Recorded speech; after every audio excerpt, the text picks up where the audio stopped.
Hello, friends. Welcome. Welcome to Gurukol. Today we have Keith. Let us hear more from Keith himself about the problems faced by kids and teens in the critical growing age. Keith, please tell me yours more about yourself and the passion that you carry. Sure. Thank you for having me. I was a teen who had ADHD, but it went undiagnosed. I didn't know about it, and I struggled socially.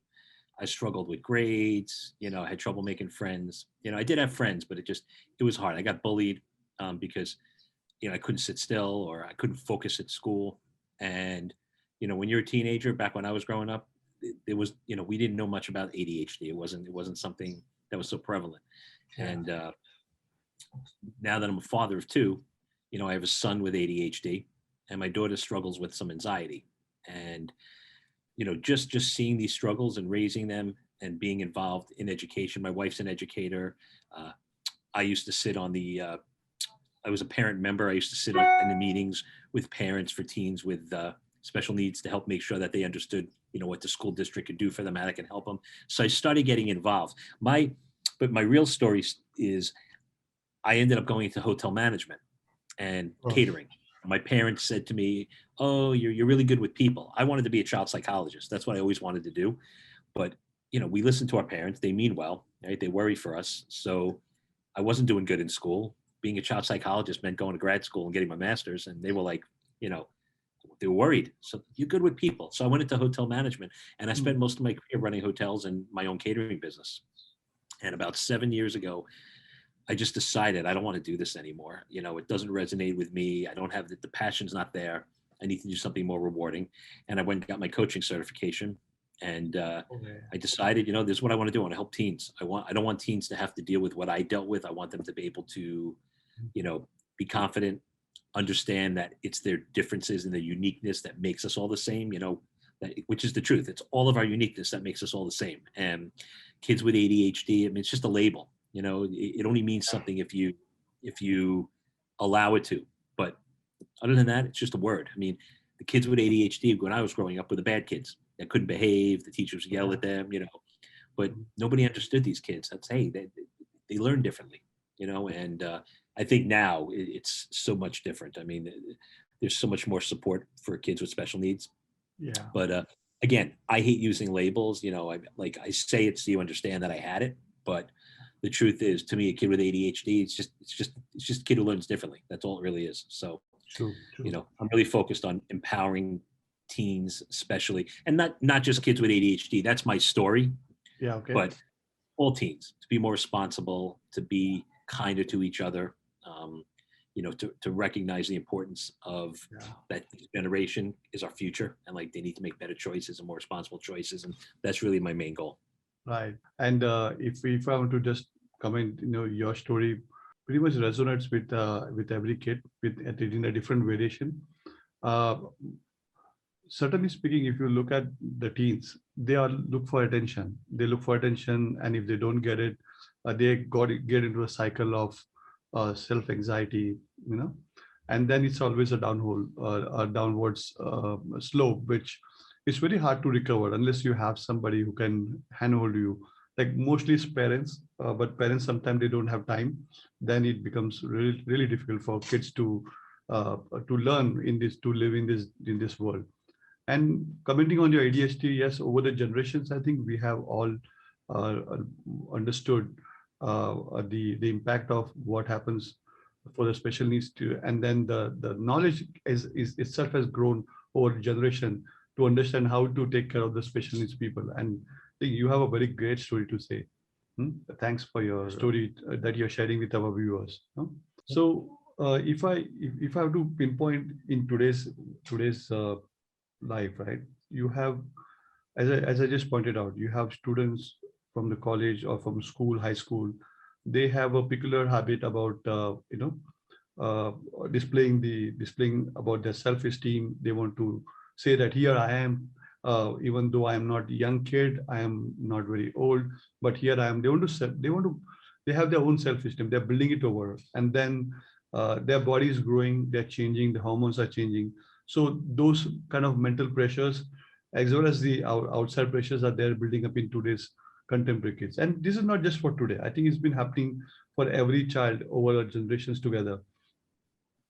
So, being with the students, have you come across any cases, any special cases? Would you like to share some experience about what you have heard with them, and with our viewers will be able to resonate with your experience on those lines? Sure.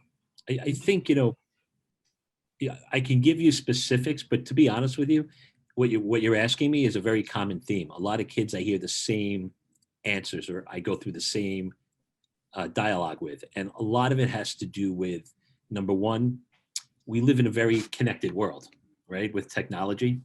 So there's a lot of these kids, like we all talk about FOMO, right, that fear of missing out. A lot of these kids base their self-esteem and their worth on, I mean, I'd hate to say it, on how many likes they get on a post, right? Or how many people follow them. And the reason for that is, so like dopamine, right? You get a dopamine hit every time you get a like. Yes. That's the same thing. It's like being addicted to drugs or alcohol. They get that dopamine hit. They're looking for it. Yeah. I hate to say it, with all the good things that social media brings, the tech companies that put out this, I'm not going to name names, they know this. They know how to get those dopamine hits to go. And so a lot of times, these kids base their self-worth on it, which is crazy to me, but it's this generation. It's because of the social media. But to answer your question, I'll go back to that. The biggest theme I get is, as parents, because of social media, and because now we see what's going on, we go on Facebook, right? And we hear, oh, did you hear what happened here? Like, we get anxious as parents. And many times when we get anxious and we get caught up in our own anxiety about our kids, we project it onto them.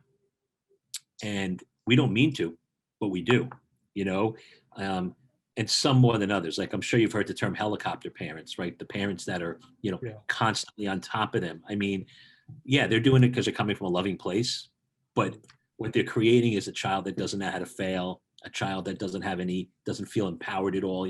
I'm relying on mom and dad for this.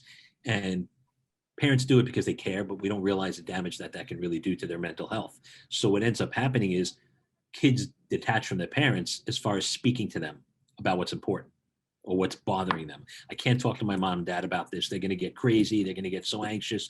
So they have their friends and of course we need friends, but talking to another teenager who doesn't have the skills to, have that conversation isn't going to help you, right? And grandparents, they're a different generation. So that's where coaches, I have a lot of success with teenagers because I'm probably similar age to their parents, but I'm coming from a completely different place. I'm not their parents. I let them know straight out, I'm not your mother, your father. I'm here to coach you, I'm here to help you. And I'm usually able to speak to both, to speak to the parents and the kids and kind of improve that dialogue. So to your question about like examples, that's the one thing that I hear constantly. Like every teen that I work with, almost everyone, I wish my parents would trust me. I wish my parents would let me lay off and just let me do my thing, So that's a real common theme. But even if you look at kids, they want to compare their physical attributes with somebody else, right? Now we can go in depth in all the aspects, and you touched on the very nerve of, they want to see now they're comparing the social media followers with how is their popularity, and then whether you look good in certain way or not.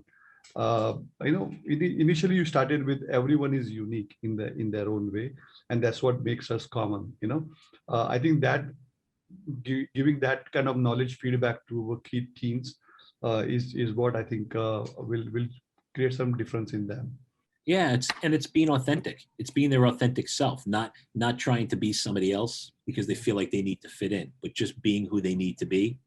So, because the truth is, when we're being authentic and we're operating from a place of self-confidence, number one, we're much happier. We don't have the anxiety that comes with that. Number two, it usually leads us to following our passion, right? Like, I know, when you're in second grade, right? The girl, I want to be a ballerina or I want to be a baseball player. But as they get older, when they start getting into middle school, they really start to have interest. And your teens will talk to you. They will say things. They will show interest in certain things. And it's really important to listen to what they're saying, because the healthiest teens are the ones that are confident and the ones that are following their passion, that they're doing what they love. So when they start getting to high school and they start thinking about college, not everybody's going to know what they want to do. Yeah. But if you have a teen that knows what they want to do, it may not resonate with you. You may be like, I don't want you doing that. Don't rule it out, because if they're telling you that's what they want to do, there's a reason for it. Yeah. And the truth is, big deal. What if they fail? So they're young, but better to take those risks and do what they love than do something that they don't for 30, 40 years. Because the truth is, they're going to listen to mom and dad. I listen to my parents. I love my parents. They're wonderful people. They raised me great. But they told me, that's going to be hard. Maybe you should do this. And okay, mom, okay, dad. And I did it.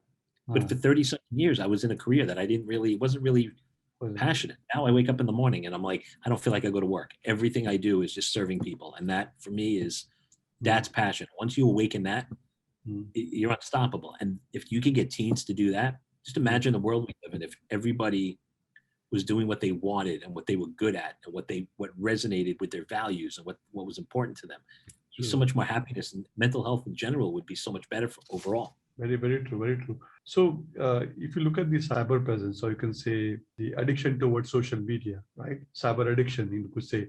That's a very common theme again with many of our teens. Social bullying, instead of having a physical bullying, now this becomes more at a mental level, mental plane. And then comparing it with the physical attributes of that being in the public, and then the social bullying in a virtual space, that's added pressure. So just being a devil's advocate here, if you ask a small kid, a young kid, what he wants to be in a 10 different place, or he wants to be inside his shell. That's where I think kids have a challenge to face. Well, for sure. There's a lot of aspects to what you just said. So first, like cyberbullying, right? There's so many teen suicide as a result of cyberbullying is as high as it's ever been. And, the problem with cyberbullying is you can say whatever you want online. The person's not in front of you. Like when I talk to teens and when I do workshops with them, and we talk about this, the first thing I'll say to them is, did anybody ever cyberbully somebody? And they'll give me an example. And then I'll say, would you have said that to that person if they were standing right in front of you? And they're like, probably not. Well, why would you say it at all? But, it makes it very easy to hide behind social media. Yeah. And believe me, and like you talked about body shaming, especially with girls, right? Body shaming is a big thing. I mean, a girl will post a picture and somebody will comment on it. And like that, everybody sees that. Like once it's out there, it's out there. And I don't think teens always realize the impact of their words. So one of the things I always focus on is like your external and your internal dialogue. So the external dialogue being things you're saying to other people. Like, what are you putting out there for other people? Because that's what you're going to attract back. If you're always the negative person and you're always treating people with disrespect, like you're going to get that back eventually. Right. Yeah. But the internal dialogue, which is the most important, is learning not to listen to that. Right. Because words just come out of your mouth. Yeah. So you say them, they can either dissipate in the air or you can take them and put them right here. And when you do that and you start to internalize them, that's when they hurt. And that's when they're painful, right? I'm talking about negative words, right? So cyberbullying is just that's a huge issue. And I really try to teach these teens that, think about what you're saying, just think about the impact of what you're saying. True. As far as social media in general, two of the biggest issues we face right now with this is, number one, distraction. I do workshops specifically just on executive functioning, right? Helping kids with study habits and learning how to organize themselves, right? And believe me, it's not just kids with ADHD. Every kid can use a little organization and good study habits, because we don't teach it in schools. Schools do a great job with a lot of things. Yeah. They're not so great about teaching correct or proper study habits. And when they do teach it, they teach it one way, but not everybody learns that way. Some kids like a desk, some kids like to lay on their bed, some kids like to lay on the floor, some kids like to listen to music. There's so many ways to study, so the problem with the phones is it takes, when they finally get motivated and they're in their zone and they're working and they're doing great, and all of a sudden, beep, a text goes off and they look at it or a notification, Mm. as soon as they see that, they're literally at square one again. And now it takes them that much longer to get started. True. And the other thing is just eye contact. You Mm. know, real conversation. I used to remember I used to carpool my kids, and on the way home, I'd hear tick, tick, tick, tick, tick, tick, tick, tick, tick. You know, they're having a conversation in the car because they don't want me to hear.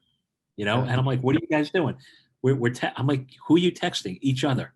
I go, "You're texting each other because you don't want me to hear. Like, talk when you get home." But this is very common. Even my daughter, she's in law school right now. She texts me all the time. I'm like, "Call me. Pick up the phone and call me. I want to hear your voice." Yes. So one of the dangers with this is like learning eye contact. Like when these kids go on interviews, you got to look somebody in the eye when you talk to them. You can't, if you're not used to looking up, Yeah. It's your natural instinct to look down. And Mm. also, I'm not a doctor, but I've actually heard there's been some studies done that there's even been some stuff about teens having issues with their neck, from the constant looking down. So Looking down. there's Yes. Mhm. social media connects us. There's some beautiful things about it, and I'm not knocking it, but it's like anything, everything in moderation, Yeah. right? Yeah. Yeah. Everything in moderation. Yeah, moderation. Very true. Very true. Everything in moderation. And your experience really resonates with many of the parents. When they look back, their kids are really actually texting each other or texting with their friends. I think car drive maybe. I mean, I struggle with my kids also. I tell them we are in the car in the small space, right? They're sitting next to me. Let's pick up a topic to talk. Right? I mean, let's pick up a topic to talk and then connect with each other because there's a drive for 20 minutes from school to home. Sometime I go to pick them up. It becomes a challenge because you don't know what's happening in the school. And when they ask them, they want to really, really stop giving that flow of information to the parents. I'm not talking about things happening to me. I'm just talking in general, what happens. And then that does not allow parent to really, even though there are very smart parents who understand kids, they want to help the kids, but when they don't get fed up with what is going on in the lives of the kids in the college, they cannot really advise them, because here the parent and child, they all have both of what will my mom say? She will cut me down, she'll ground me, she will not give me this, she'll not give me that, my privileges will be gone. So those pressures itself works out in the family. So Sure. yeah, I resonate. I hear you what you're saying. Very true, and I'm sure my viewers they are all going to resonate with your experience in what you just mentioned about cyberbullying, about parents being in a shortfall for not be able to help their kids. Yeah, that's- something, just one point on what you just said, actually. yeah. A Uh-huh. great rule for parents is if because again, like I'm a parent, believe me, I'm guilty of it, right? Like we love our kids, we'll do anything for our kids. And sometimes we worry about something and we forget that what we're doing, we just get into that zone and we just react, right? But Right. the best thing you can do for your kid is when they ask you questions about things, answer them with a question. When they say, Wow. can you make me dinner? Yes, I can make you dinner. What do you Yes. want? Is it something you can make on your own? Do you need my help? Right? Like teach them to be independent. When they say, what do you think of this? Do you want, I know you're asking my opinion. What do you think? I'm curious what you think, because a lot of times they can figure it out for themselves. Yeah. But if we don't give them the space to do that, they're just going to rely on us. So asking questions, like answering questions with a question, and not obviously not in a way to be disrespectful to them, True. but to say, hey, like, so I hear your question, but like, I believe you're capable of that. Like, what do you think? I'm curious what your thoughts are on that. You'd be amazed what opens up in the dialogue in the family when you ask questions like that. So Wow. didn't mean to interrupt you, but I thought that's an important thing to bring up. Yeah, that's true, very true. And many times parents, what they do really is when a kid comes to them with a question, and really the kid is looking for a small answer for that particular response as a question, he's trying to actually connect with the parents. But the parents will start saying that, I told you this before, you didn't do this before, and now you're asking me this question. They bring a whole lot of baggage along with them of what happened in the past. But not knowing that, with the short duration of time, the kid has really grown up. As you go old, I think you grow very slowly, but when you are in a kid, you're growing very fast. So kid has already forgotten what happened before. And then now you bring back the baggage to, I think, scar the kid.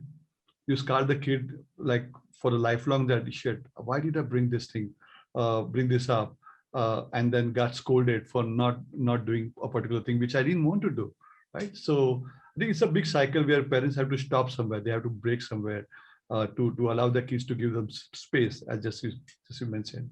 Hmm? And I've seen this with many of my friends' kids many times. So yep. Okay, that's.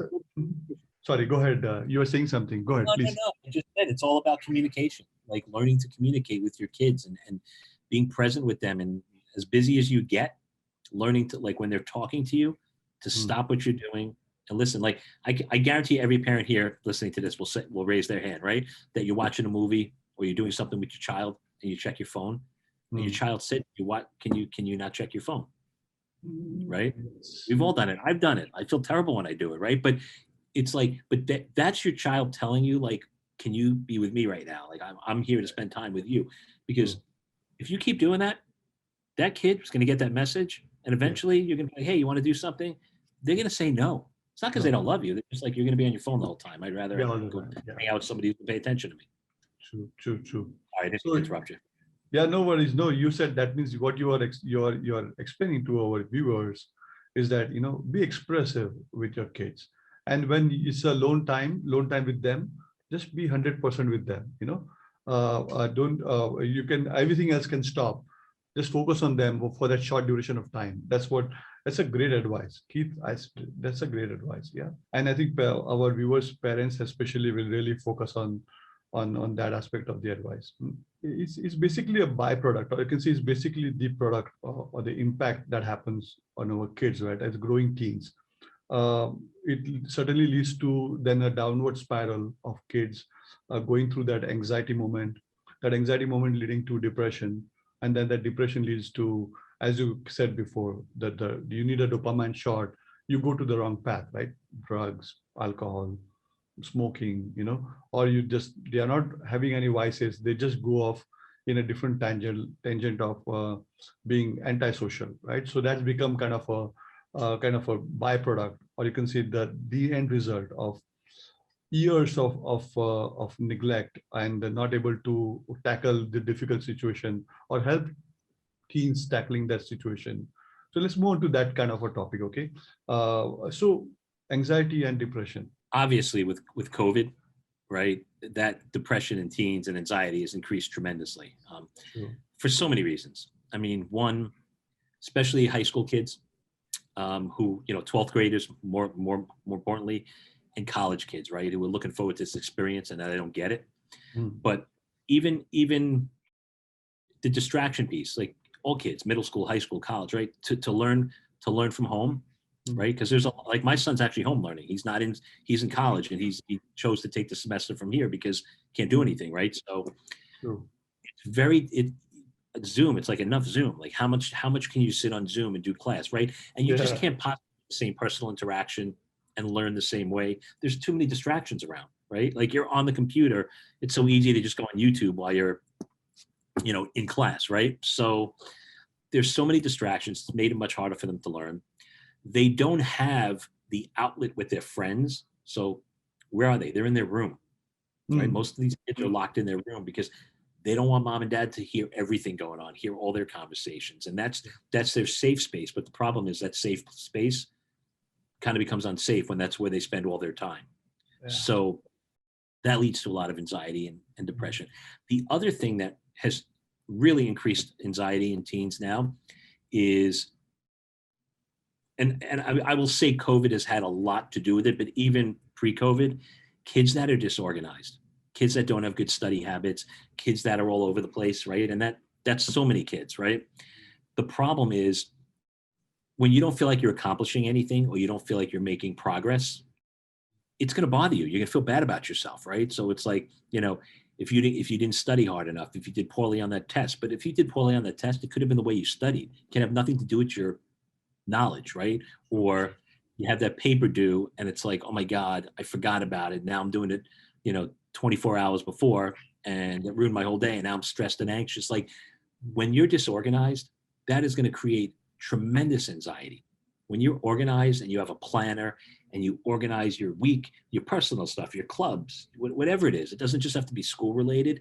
Most kids don't realize how much time they actually have in a day because they never map it out. They just it's thoughts are in their head, and I got to do this, I got to do this. But if you actually pulled it out of your head and mapped it out on a planner, you'd be amazed at how much time you actually have to do everything and how much organized. And when you do that, you get things done. And when you get things done, you feel good about yourself. So Yeah.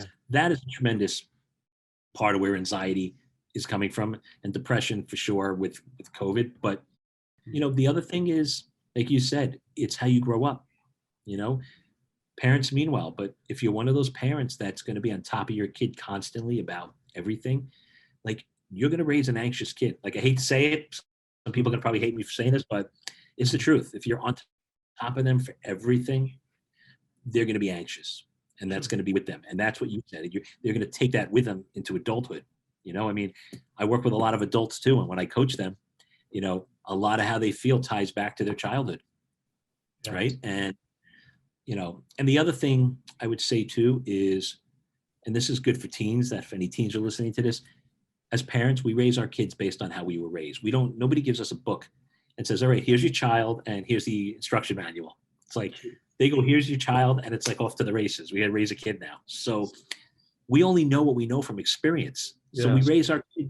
And sometimes we learn from our parents, how can we be a little different because it was something that was negatively impacted us and we don't want to do that to our children. Sure. But for the most part, we do the best we can as parents, and nobody's going to be perfect. We're not going to create the perfect child, right? Yeah. But some of these strategies I'm offering, if you just use some of them, you'd be amazed at what a difference it'll make in your kids' self-esteem, their ability to make more decisions. Because if they're making more decisions and they're feeling more, that makes them feel more confident. If they don't have to rely on you for things and they feel like they feel empowered.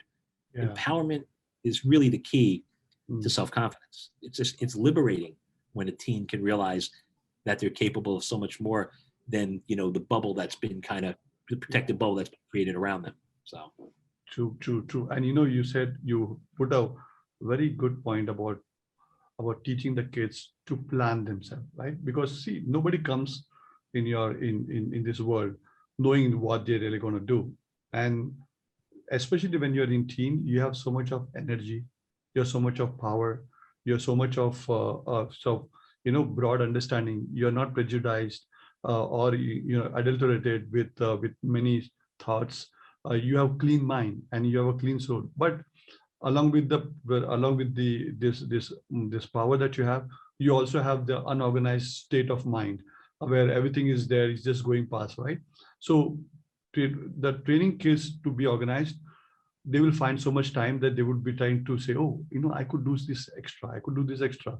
And I see that's a lot of power to those kids, or you can say empower to those kids to be better citizens in their life. They can do some difference in their life as they grow by, right? So that's one part. I think I got it from you as such, getting them to teach them, plan their day, right? And then secondly, you touched on nerve about parent does not have a handbook. None of us have a handbook, of parents have a handbook to really say how to raise a child. And every child is unique in itself. So, I think that's where the purpose of somebody else coming up, having experienced the deal with so many of these situations, to really guide some parents to train their kids, as well as train the kids to understand how they have to be with the parents, is where the program really helps. I guess I see your point now, where you're coming at. So that's good. That's really good. We have to touch base on there's some trigger points which happens, like anxiety, depression. Then sometime at a certain level, it becomes so high that you start getting connected with those vices, which you should not technically. Don't smoke, don't drink. That's not a age to drink or smoke or even do drugs. Drugs, forget about it, right?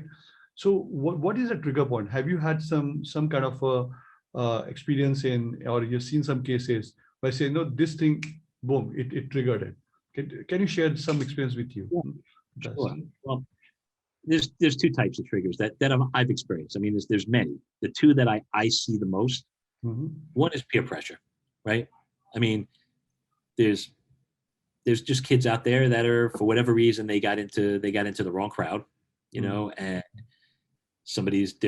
they're 12 years old and somebody starts drinking, and Yeah. oh, you should try this, right? I mean, kids get sucked into that for peer pressure, right? They feel like, well, if I don't do this, they may not accept me, so I'm Right. going to try. That's definitely one thing that leads to drugs and alcohol, right? True. The other thing, another thing is, this is very prevalent among a lot of kids with ADHD, especially, is, not everybody's going to be a proponent of medication, and that's okay. If you don't want to put your child on medication for that, that's all right. Not everybody needs it. Not everybody's comfortable with it. But there's definitely strategies you could teach a child on how to deal with their ADHD, how to organize their mind without any type of, right, holistically. True. But if you have a kid who would be technically good to be on medicine for their ADHD, right, for any type of spectrum disorder, right, and they don't have the skills, a lot of them will smoke marijuana, will smoke weed, because it's a way of self-medicating, True. and that's something to keep an eye on. Like, so I'm not at all saying, if your kid has ADHD, they should be on medication. No, but if they do, help them with the organizational skills, help them, because if they could control how the anxiety that comes with having that, they're much more confident. They're not going to need that, So that's one area. The other area is, when you talk about triggers, is especially for high school kids now, and even in middle school, because they hear about it from their older siblings, right? Getting into college, I have to go to the best college. I have to go here. Like, if I don't get into this school, my life's over. And they're working hours after, and they're putting in so much time and energy working. And like I said, again, study habits, like they'll study the same thing over and over and over and over and over, even though they know it. That will actually make them forget it. Like, you study what you don't know. What you know. Yeah. So, there is so much pressure now with education for kids to feel like I have to get into this school, right, and to be the best in their class, Right. and a lot of that brings tremendous anxiety. And then that on top of just being a teenager, fitting in. I mean, like, middle school is by far the worst. That's when you're finding yourself. You're trying to find your group. I mean, that's a horrible experience growing up and going through middle school. There's so much identity issues there. That's when you got to support your teens the most. Usually by the time they get to high school, they've kind of found their group, but they still have the struggles. They have different pressures now. They have, like I said, school, SATs, just performance. I mean, from 9th grade, they start looking at your grades for where you're going to go. And that's why what I earlier said about following their passion, know what your kid wants, because, maybe what they want to do doesn't mean they have to go to an Ivy League school, or to this particular college. Maybe what they want to do is, and that's the other thing. Again, I might upset some parents for saying this, but I'm going to be, I have to be authentic. No, you are right. Actually, let me interrupt you. Sorry for that. But I have seen parents literally go after their kids, ruining their childhood to get to the point where they are obsessed. They are obsessed that their kids should be in a Ivy League school. I believe in this thing that, look, if your kid is good, support him very honestly, support him in all the way. He will get in Ivy League, right? But don't be obsessive about your kid's performance, that you have to push him there, right? So, I sorry to interrupt you on that, but please continue on your point.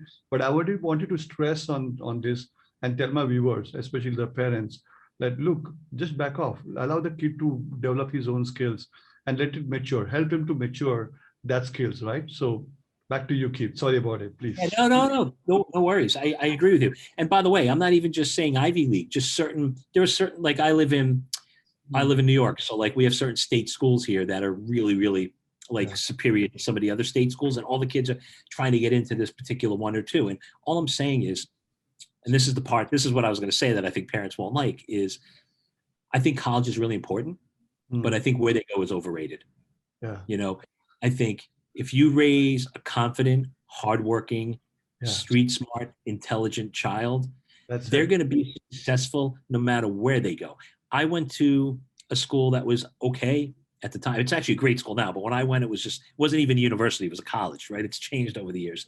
And I got in there because my grades sucked and, I wasn't a good student. And I actually ended up graduating with almost a 4.0 Right. because I was ready. I was studying something that I was interested in at the time, right? And even though it wasn't my passion, but the point I'm getting at is if you raise a good, smart kid and you let them follow their passion and let them do what they want to do, what they're Yes. interested in, they're Yes. going to be successful at it. It doesn't matter what it is. Yeah. If you send somebody to, Yale Yeah. to be something they don't want to be, so great. They'll graduate and then they're going to be, well, great. So I have this wonderful degree from Yale Do what and now? I'm not doing what I want. I could have went here and my parents could have spent half the money and I'd be doing what I want and be just What I as want. successful. So Yeah. that's all I'm trying to say. Yeah. Yeah, true, very true. And let me see, I'm from the IT background. So let me give you an example about Steve Jobs, right? He went to school, it was a good school, a great, and then he got into Stanford where he just said, this doesn't make sense. And he dropped out of the college and went see what he created. He created something above for passion, right? Same is with so many of the successful of you can say billionaires. You follow your passion and it will work out. Okay, it will work out. You don't have to be picture perfect in being in Yale or in Harvard all the time. If you're good, you will be there no matter what. So Yeah. I resonate with your thought. Sorry to interrupt you again. Okay. So that's a very good point. We started talking about the drug problem and all, but really the core really is about parents have to look into themselves to see how you can nurture your kids in not telling them. I mean, talk to them, right? So I heard this in a number of places. Talk to your kids. Talk to your kids. Talk to your kids. All the time. Uh, so is there do you have a formula, or you can see do you have some comment on this part that okay, talk to your kids, how, why, Sure. and then could it be more effective? I mean, just educate our reviewers on that. Yeah. So, I'll tell you, I'm going to answer the question, but I want to answer it with some information. So Sure. a lot of what I work on, there's like 6 pillars to what I do, right? As far as like raising a empowered leader and a confident kid. Mhm. So the first piece is self-awareness, right? So talking to your kid about self-awareness is when you see your kid struggling with something, right? Acknowledge that, like, are you struggling? What's going on, right?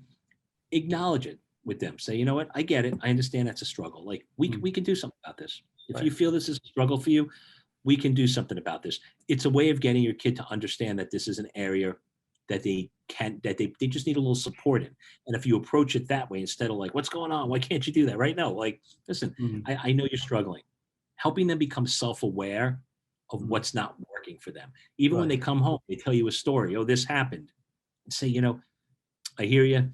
I validate what you're saying. Did you ever think about what you said? That might have been part of why that person reacted that way. Oh, I True. never thought about it. Like teaching them to be self-aware of how their actions are being and how that's impacting them, right? And what their strengths are and what the areas that they could work on. Because nobody's perfect. It's okay. But once they're aware of it, they can do something about it. True. Then I talk a lot about the second pillar is like I was talking about the power of words, your dialogue, right? Mhm. When you hear your kid telling you a story and they're talking bad about somebody else, hearing them, validating what they're saying, but saying, do you understand, like by telling somebody that could be kind of hurtful. Would you want somebody to say that to you? Like just making them understand. Yeah. Obviously, when they're much younger, they can be more receptive, right? Sure. And then the internal dialogue, when your kid says, I stink at math, be like, you don't stink at math. This is just a hard topic. You know what? You're not bad at math. You're just struggling with this. We'll get through it. Like just constantly being aware of their dialogue and helping them shift their dialogue. Because if they start to shift their dialogue, what they think is what they will manifest, right? First, yes. Then there's my third pillar is being in flow versus being in Mhm. resistance, right? Understanding that things are going to happen. Your teacher might throw you a quiz last minute. You can complain, you go on Instagram, tweet it, post it on Snapchat story, right? Or complaining about the teacher and how horrible they are. And then a half hour after you finish doing that, you could have studied in that half hour. So now all of a sudden you feel pressure to study. Like being in resistance never helps. Just be in flow. Things are going to happen. You can't control what's in front of you. All you can do is control how you react to it, right? So teaching your kids that when you see them react, being able to bring them down and be like, let's talk about this, right? What, Mhm. how does it serve you to be resistant to this? How does it serve you to be this way, right? It doesn't help you, right? Isn't it much better to just understand? So that's the third thing. The fourth thing is change. Nobody wants to change. Kids are afraid of stepping outside their comfort zone. Kids are Yes. afraid of failure. And kids are afraid of what other people think. You're Mhm. teaching your kids, don't worry about what other people think. And like I said, your uniqueness is what makes you special, right? True. And, as far as the failure, you know, your kid comes home, like there's so many parents are so strict about the grades. If you Yeah. if you raise your kid worrying about grades, have to be always having an A, trust Mm. me, as an adult, they're going to be petrified of failing. Failure Yeah. is the best lesson they can learn. The more they Yeah. fail, the faster they grow. True. So teaching them how to be okay with failure and Yeah. being willing to change as a result of the failures that they encounter. Then there's just reactions and assumptions. Teaching your children there's more to the story. If we have time, I'll tell a very quick story. I had two girls in a workshop, and one of them was anorexic, and her friend didn't know, and they were supposed to meet for lunch, and they kept making plans. They were high school seniors, and she kept canceling on her. And Mm. finally, the friend was like, "I've had enough, and I'm done." And she just dropped her.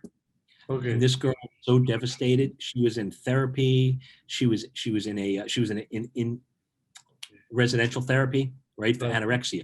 Uh-huh. All this girl had to say was, "Hey, why do you keep canceling on me? Is everything okay?" And she Yeah. would have opened up the door for her to share with her, "I'm Yeah. anorexic. I was embarrassed. I didn't like," and she could have been there to support her. And instead, she sent her into a spiral. She turned out to be okay, but Yeah. asking questions, don't make assumptions. Coming with assumptions is there's always more to what you think you see. True. And then lastly, teaching your kids to take responsibility, personal Mm. power, right? Like, don't be the victim. You know, Mm. you're responsible for everything. Every choice you make leads you somewhere. Even if you made good choices, Yeah. if those good choices led you to a bad place, you Yeah. got to rethink those choices. What could have I done differently? Doesn't mean you're wrong, Yeah. but when you can take full responsibility for your actions, oh my God, that's empowering. So Right. teach your kids these 6 skills when they're young. Amazing, the Right. powerful adult that you're gonna have. Wow. Wow. You just laid out everything so nicely. I think intelligent parents and my viewers, they'll be able to figure it out this out. But I hope taking this technique, they do come to you and ask for your more help in trying to implement those 6 things. Yeah, I just wish that they would do that. See, we've spoken a lot. I think over different issues, we covered a lot of ground here. One point I do get about kids. You touched on a point, and this is the last point. Then I will hand it over to you to directly talk with my viewers. That is when a kid or even a teen, they speak with their contemporary teen, their friend, uh, and they seek an advice. The other kid itself is as inexperienced as they are with what the first one is, and then again they're trying to help each other out. I'm not saying that the other friend would always ever try to screw somebody, but he just tried to saying he's giving the experience from his side, and then our kid in example, he's following the wrong path just because the other one chose that path, right? In this situation, I seen that it's again a downhill where peer pressure leads to depression, anxiety, and then again leads to a lot of vices, unwanted vices in their life. I mean, how should we talk with our child to say that okay, take take the reasoning from your friend, but have your own independent thought.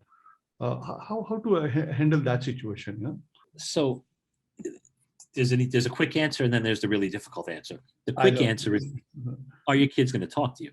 If Mm, your child comes to you and mm, says, so and so is going on, and I spoke to so and so, and this is what they told me, right? The mm, best way to answer that is, okay, let me ask you a question. mm, If you were to listen to what you said, what is that going to look like for you? Is that going to serve you in a good way? Like, what's the outcome you're going to get by following that advice, true. right? And talking it through. And I mean, maybe it's going to be good advice. Your parent, well, actually, if it's good advice, you're going to be like, that's great advice. Great Your advice. friend gave you great advice. That's really great that you have a friend like that that can offer you that type of support. True. But if you know it's not good, Mm, it's getting it. See, if you tell them your friend's wrong, you lost it. They're game over. They're not going to listen. But if yeah. you say, So I understand your friend's perspective. I'm curious what you think of their perspective. What does it mean to you? And start a dialogue. Then you can maybe change their mind or get them to just see things maybe a different way. Mm-hmm. When they don't talk to you, Mm-hmm. there's not much you can do. That's why you have to be so careful watching who they hang out with. You know, Jim Rohn's a very famous motivational speaker and like mental health guru and like empowerment. And one of my favorite quote is, "You're the sum of the 5 people you spend the most time with," right? And it's the truth. True. If you spend time with people that build you up and lift you and make you feel good, you're always going to feel good. If you spend time with people that are always going to bring you down, you're going to feel that way, and you're going to bring others down with you. I mean, that's the truth. So if you know you could talk to your kid about it, absolutely have that conversation, you know, and ask their perspective, you know, so they don't think you're attacking what their friend said. But if they're not going to tell you, they're not going to tell you. So the only way, you know, you got to listen, you got to learn, you know, you just, it's hard. We're busy as parents. We have jobs, we work, we have other kids, right? But it's so important to just try to really be present when they're around and listen, because there's so many clues that they're giving you. And so many of those clues, if they get missed, they're huge missed opportunities. Yeah, true. Very true. Very true. And I totally agree with you. Listen to the kids, and you know, you will grow a very confident person as they grow older. You know. Yeah. So we are at the final stage of our talk show, and here's the time when I give you the floor to talk with my viewers. Not specifically about your program, but generally about, you know, how your approach is about and what's the impact, what they could expect in a way of the growth of your program. So, and your future plans, of course, and what you want to do. Yeah. So please, here it is, viewers. So, you know, I have 3 programs that I do. You know, I have a 6-week program, a 10-week program, and then I have an executive functioning boot camp that I work with an affiliate called Order Out of Chaos. She runs that program, but I do a lot of the coaching for them as far as study skills and things of that nature. You know, really what they're going to get out of any of these programs is they're going to feel responsible. They're going to feel confident. They're going to feel empowered, and hopefully just feel good about them. But my ultimate goal, and the reason I do what I do, and I'm going to be completely transparent, I'm trying to work as less hours as I can and make as much money as I can, so I can go out there and bring this work to like the inner cities and to the kids that don't get access to this through community leaders in these different areas where I can train them on how to deliver this work, and to get corporate sponsors to sponsor this work. So ultimately, I want to have a non-for-profit. So I want to spend my time traveling the country and meeting with community leaders and training community leaders on how to deliver this. And ultimately even get some of these kids, maybe a corporation, to pay for them to go to college, because you've got Harvard graduates living in the projects, and they're never going to get to Harvard if nobody lets them believe that they're capable and gives them helps them with some funding to get there. You know, we give scholarships all the time, but these kids don't get access. So my main goal is to deliver this work to a much broader spectrum, and really to the communities that don't have access. Because right now, anybody that comes to me, you know, they can afford me, right? But you know, I can't always, and I do a lot of pro bono work too. But we need to do this. We need to, because the truth is, you know, I stay out of politics, but look at our country. It's not good. Our generation has not done a good job. We need the young generation to be the change makers. We need them to be leaders. We need them to think of everybody. We need them to be kind to one another. We need them to understand different views and to find common ground and accept each other for their different views and not attack. And if I can teach this generation to do that, my God, what a better world we'd all live in and what our grandkids have. So that's my big purpose, and I'm slowly getting there. That's the goal. Amazing. That's a very big purpose. It's a very good vision, and you are right. You know, our generation and the generation before, they didn't do much of a good job in where we are right now. And I'm talking from the aspect of environment. You know, so a good talk. And you know, thanks a lot, Keith, for your your insight, your kind words, as well as your purpose of your program. Viewers, we should really see if you can connect with Keith and be part of his purpose as well. He's got a website. You can see that under in the comment section. You will see his website, as well as you will see all the contact information there. Thank you very much, Keith, for being with us and being part of our Gurukul talk show. I look forward to again connecting with you after this show, and then have few more of these sessions as we go by, and we share the more experience with our members and our Gurukul members, and as well as our followers on the channel. Thank you so much. I appreciate you having me. Thank you.